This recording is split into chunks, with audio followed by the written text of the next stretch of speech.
In this episode, we go over the Everest climb where she lied about the summit, and others paid the price. Driven by ego above 28,000 feet, she convinced herself a lie could withstand the death zone, and her family trusted every word. What followed from that single lie became one of Everest's darkest outcomes, and what emerged afterwards haunted everyone involved. It was April 8th, 2017, and Everest Base Camp sat at 17,600 feet on the fractured surface of the Khumbu Glacier, a sprawling tent city wedged between moraines and shifting ice in the shadow of the Khumbu Icefall. Spring had arrived in the Himalaya, and the sun warmed the glacier enough by midday to send meltwater trickling beneath tents. Prayer flags snapped in wind that carried the sharp smell of ice and faint diesel exhaust from the larger mess tents. Above camp, the icefall rose in a chaotic cascade of house-sized seracs and deep crevasses, the route already marked by fixed ropes and aluminum ladders. Beyond that, the western CWM funneled toward the Lhotse face, and above everything, Everest's summit pyramid caught the last light each evening in a way that made the mountain look closer than it was. Roughly 300 climbers occupied base camp across more than 30 expeditions. The season was building toward the narrow summit windows that May would deliver. Among those preparing were the Angstroms, a family of 3 from Boulder, Colorado, who had come to Everest as a unit and intended to summit the same way. Kurt Angstrom was 52, a semi-retired tech executive who had sold his software company 5 years earlier and redirected his energy toward mountaineering. He had summited Denali, Elbrus, and Kilimanjaro over the previous decade, funding his children's climbing development alongside his own. The Everest expedition was his design, a legacy project, a defining achievement the 3 of them would share. He had selected the operator and paid the $55,000 per person fee, covering permits, Sherpa support, oxygen, and the infrastructure required to move a family up the world's tallest mountain. Jonas Angstrom was 27, the older of Kurt's 2 children, and the most naturally gifted climber in the family. He had summited Denali and Aconcagua alongside his sister and completed a guided Amadablam climb on his own, a technical ascent that required skills beyond what the family's shared expeditions had demanded. He was steady, efficient, and quietly risk-aware in ways that sometimes put him at odds with the family's momentum. But Jonas's loyalty to the unit overrode his individual judgment, with a consistency that had never been tested at extreme altitude. Mara Angstrom was 23, the youngest, and the one who needed Everest most. She had summited Denali and Aconcagua on the same expeditions as Jonas, but where Jonas climbed with natural ease, Mara climbed with visible effort and fierce determination that she framed as mental toughness. She was fit, driven, and deeply competitive, particularly with Jonas, whose effortless ability at altitude reminded her constantly of the gap between talent and will. Mara had completed a basic mountaineering course on Rainier, learning crampon technique and rope travel, but her technical foundation remained thinner than her ambition suggested. She documented every climb meticulously, not as an influencer chasing followers, but as someone assembling proof that she belonged, that the achievements were hers and not simply the product of her father's funding. The pattern of self-curation ran deeper than documentation. During previous expeditions, she had developed a habit of editing her own narrative, downplaying struggles, inflating ease, presenting a version of herself that performed better than reality. It was reflexive rather than calculated, the kind of subtle dishonesty that worked in low-stakes environments and became lethal when the stakes changed. The family's primary guide was Lakpa Nuru, 38, from Tame Village, a veteran of 14 years with 9 Everest summits. He was known among operators as calm under pressure, technically precise, and perceptive with clients in ways that went beyond route finding. He supported a wife and 4 children. His eldest daughter recently accepted to a boarding school in Kathmandu, whose fees would consume most of what the season earned him. An assistant Sherpa, younger, competent with load carries and camp logistics, rounded out the support team. Lakpa Nuru began reading the Angstroms during the first week. Kurt was easy to understand, motivated, methodical, trusting. He asked thoughtful questions during the expedition, briefing and deferred to the guide's experience with genuine openness. Jonas was similarly straightforward, quiet, capable, the kind of client who required minimal management. Mara was different. During the same briefing, she focused on timing, when the summit window would open, how the rotation schedule mapped to summit day, how quickly teams moved through the upper camps. Her questions oriented toward the destination rather than the process, a pattern Lakpa Nuru had seen in clients who treated the mountain as an obstacle, an achievement rather than an environment demanding adaptation. Many ambitious climbers arrived with the same orientation and adjusted once the altitude imposed its lessons. The first acclimatization rotation to Camp 1 at 19,900 feet through the Khumbu Icefall confirmed what Lakpa Nuru suspected about the family's internal dynamics. Mara climbed fast, faster than the group's pace required, pulling ahead on the fixed lines, arriving at Camp 1 well before Kurt and Jonas. Her speed was genuine, but Lakpa Nuru noticed what arrival times concealed. At camp, Mara's recovery took longer than it should have for someone who appeared strong on the move. Her breathing remained elevated well after she stopped climbing, and her appetite was suppressed in ways that suggested her body was paying a higher cost than her pace advertised. Kurt arrived later, steady and satisfied. Jonas arrived shortly after his father, having matched Kurt's pace out of loyalty rather than necessity. That evening, when the family gathered in their tent, Mara described the icefall crossing to Kurt in terms that Lakpa Nuru recognized as edited. She emphasized the sections she had moved through quickly and omitted the moments where her breathing had been ragged and her rest stops had stretched longer than efficient climbing allowed. Jonas was present for the conversation. His expression suggested he had observed the same climb Lakpa Nuru had. The pattern repeated through the second rotation to Camp 2 at 21,300 feet, and the third to Camp 3 at 23,500 feet. Mara pushed ahead each time, arrived first, and presented the effort to Kurt as confirmation her preparation was working. The reality was more complicated. Her speed came at a cost that accumulated. Deeper fatigue, slower recovery, a persistent dry cough that appeared after Camp 3 and lingered through rest days. Lakpa Nuru recognized the cough as common at altitude, but monitored it closely because the line between irritation and early pulmonary edema was difficult to distinguish without imaging. Kurt's performance showed the limitations age imposed at extreme altitude. He was slower than both children, required longer recovery, and his oxygen saturation at Camp 3 read 72%, workable but trending in a direction that left less margin than younger climbers carried. Jonas performed well at every stage, his body adapting efficiently. Lakpa Nuru raised his observations with the expedition leader privately. His concern was not qualification, the family was better prepared than many clients, but that the internal dynamics created a specific vulnerability. The expedition leader acknowledged the concern and noted the family had signed standard waivers. Absent clear medical disqualification, the climb would proceed. The weather window opened on May 18th. The push from base camp to Camp 4 took 2 days with overnight stops at Camp 2 and Camp 3. The family climbed together, their pace dictated by Kurt's rhythm.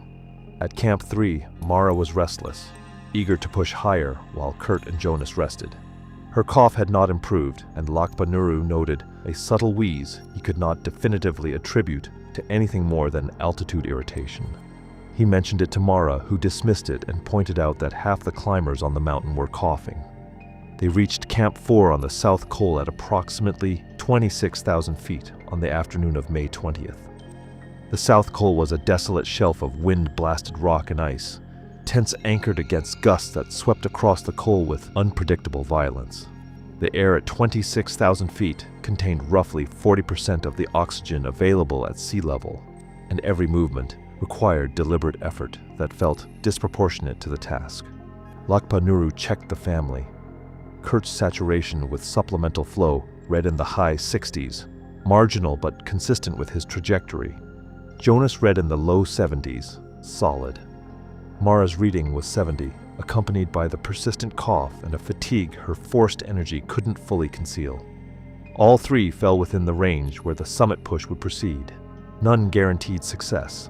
The summit push departed Camp 4 at 11 p.m. on May 20th. Clear night, Stars dense overhead, wind manageable, temperature near -25 degrees Fahrenheit. Other teams departed in the same window, headlamps forming a broken chain of light ascending toward the southeast ridge.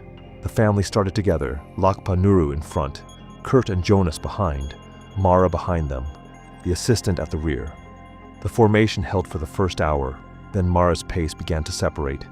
She moved faster on the fixed ropes, passing her father and brother in the darkness with the driven efficiency that characterized every rotation. Lakpa Nuru radioed her to slow down. She acknowledged, but did not adjust. By the balcony at approximately 27,600 feet, the gap had become a problem. Mara was roughly 20 minutes ahead, climbing steadily while the family maintained their pace below. Lakpa Nuru faced the decision, the situation forced.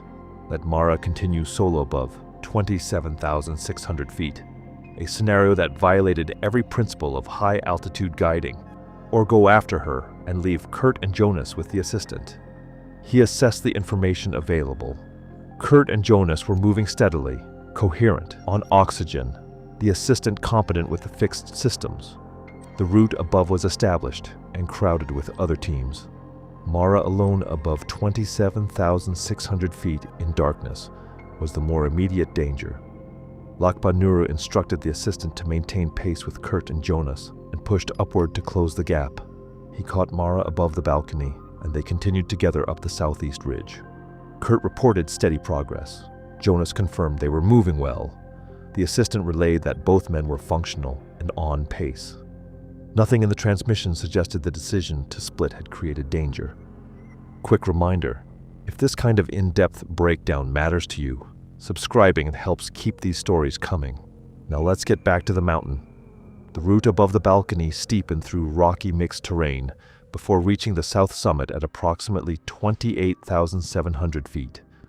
Mara and Lakpa Nuru arrived around 5:15 a.m., dawn light beginning to reveal the final ridge stretching toward the summit. From the south summit, the route traversed a knife-edge ridge of corniced snow before dropping to a notch and climbing the Hillary Step, a near vertical rock and ice face roughly 40 feet tall before the final summit slope. Conditions had been holding, but as Mara and Lakpa Nuru assessed the ridge ahead, the wind began to shift. What had been manageable gusts from the northwest strengthened and changed direction, pushing spindrift across the exposed ridge in sheets that reduced visibility and bit through every gap in layered clothing. Cloud was building to the west, visible in the growing light as a thickening gray band that hadn't been there an hour earlier. The weather window, which forecasts had promised for 48 hours, was showing signs of narrowing ahead of schedule. Lakpa Nuru recommended turning around. The wind trend was worsening. The cloud buildup suggested incoming weather, and continuing along the exposed ridge toward the Hillary Step in deteriorating conditions increased risk dramatically. Mara was roughly 330 vertical feet from the summit, close enough to taste, far enough that the terrain between here and there was among the most exposed and technical on the entire route. Mara resisted. She had climbed for 18 hours to reach this point. The summit was right there. She pushed forward along the ridge toward the Hillary Step, and Lakpa Nuru followed, because letting her continue alone was not an option. They made it partway along the traverse before Mara's condition and the weather converged into a wall she could not push through. Her cough had worsened significantly. Each bout now doubled her over and left her gasping for air that the altitude couldn't provide in sufficient quantity. The wind made the exposed ridge treacherous, and her pace had slowed to the point where reaching the summit and descending safely was no longer realistic. Lakpa Nuru insisted again, and this time the mountain reinforced his words. Mara turned around near the Hillary Step, approximately 200 vertical feet below the summit. The descent from the south summit area back along the ridge was difficult but controlled. And then Mara made the radio call that would end 2 lives. Kurt and Jonas were below them, approaching the south summit from the balcony, when Kurt's voice came through their radio asking how conditions were above. Mara responded with the calm, practiced ease of someone who had been curating her own narrative for years. She told them she had summited. The words came out without hesitation, not shouted, not dramatized. just stated as fact. She added that conditions were manageable, that the route was clear, that they should keep pushing. Lakpanuru was several paces ahead on the fixed line and did not hear the full transmission over the wind. Kurt's response was immediate and audible even through the static: pride, emotion, elation that his daughter had stood on top of the world. The conversation was brief because altitude made every word expensive, but the information it delivered was catastrophic. Mara had summited, which meant conditions allowed it. The turnaround time was approaching, but if Mara had made it, the summit was reachable. Everything the lie communicated told Kurt and Jonas to continue. If Mara had told the truth, that she had turned around 200 feet short because conditions were deteriorating, her body was failing, and Lakpanuru had called it, Kurt and Jonas would have descended. The information that the strongest, fastest member of their family couldn't reach the top would have been the clearest possible signal that continuing was dangerous. They pushed past the turnaround time into conditions that Mara's honesty would have prevented them from entering. Minutes later, Mara and Lakpanuru descended past Kurt and Jonas on the southeast ridge. The encounter was brief. At extreme altitude above 28,000 feet, conversation cost energy that no one could spare. They saw each other. Kurt raised a hand. Mara nodded. The brevity of the exchange protected the lie. There was no time for questions about conditions, no opportunity for details that might have unraveled. Mara going down was entirely consistent with having summited. Lakpanuru, focused on managing the descent and unaware of what Mara had transmitted, did not intervene. Kurt and Jonas continued upward with the assistant Sherpa into conditions that were no longer what Mara had described. The wind had strengthened considerably since her turnaround, and the cloud bank to the west was advancing faster than the morning forecast had suggested.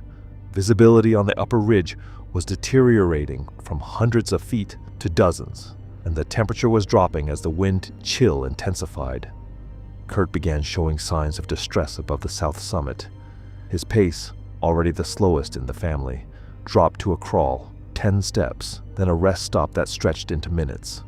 His movements on the fixed rope became clumsy, his hands fumbling transitions that should have been automatic. The assistant Sherpa recognized the pattern and urged immediate descent.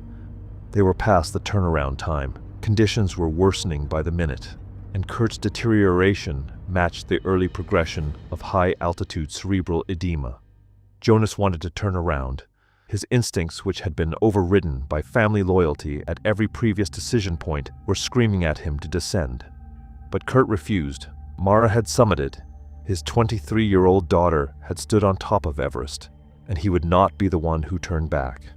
Jonas looked at his father, looked at the ridge above them, disappearing into blowing snow, and deferred the way he always had. Above 28,800 feet, Kurt could no longer continue. The haze had progressed past the point where determination could compensate, and his eyes carried the unfocused distance that signaled his brain was swelling faster than supplemental oxygen could counteract. Jonas and the assistant Sherpa began the descent, with a man who could not participate in his own survival.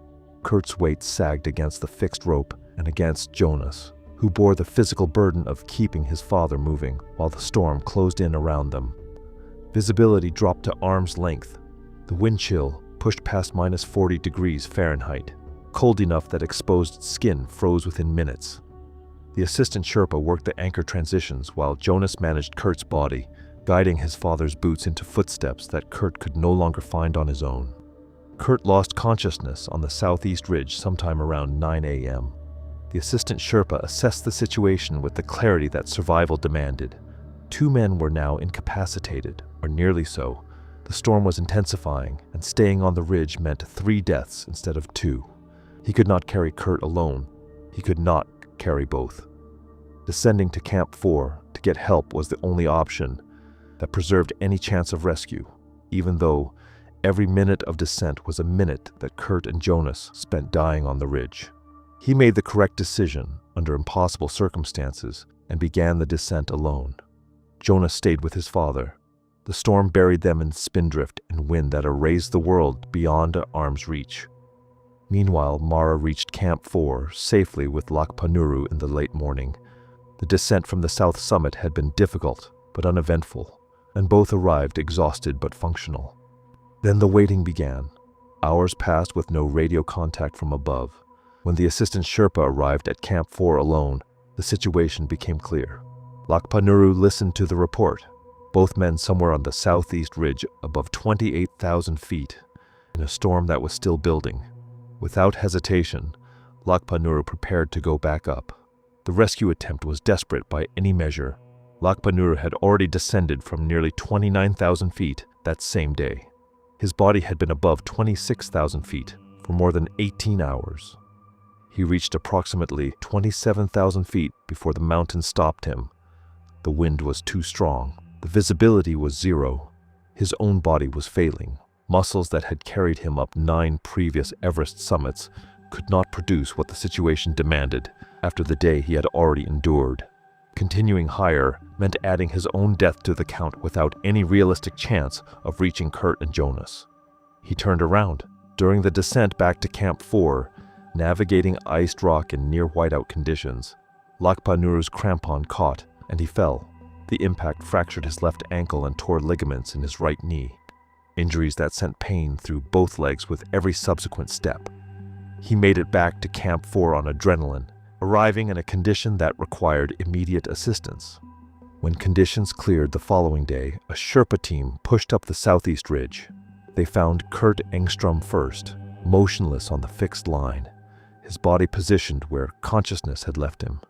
Jonas was found nearby, slumped against the slope within arm's reach of his father, dead from hypothermia and HACE progression. He had never moved from his father's side. The lie unraveled almost immediately. Lakpa Nuru had been beside Mara when she turned around. Radio timestamps placed her turnaround well before a summit would have required. Kurt and Jonas had pushed past the turnaround, past the weather window, and past the limits of their physiology based on information that was false. Mara's claim told them conditions were manageable and the top was reachable. Neither was true. The decision to continue, Kurt's insistence, Jonas's deference, was built on a foundation that didn't exist. Lakpa Nuru's ankle and knee required surgery in Kathmandu. The fracture healed imperfectly, and the ligament damage left his knee unstable under loads that high-altitude guiding demanded.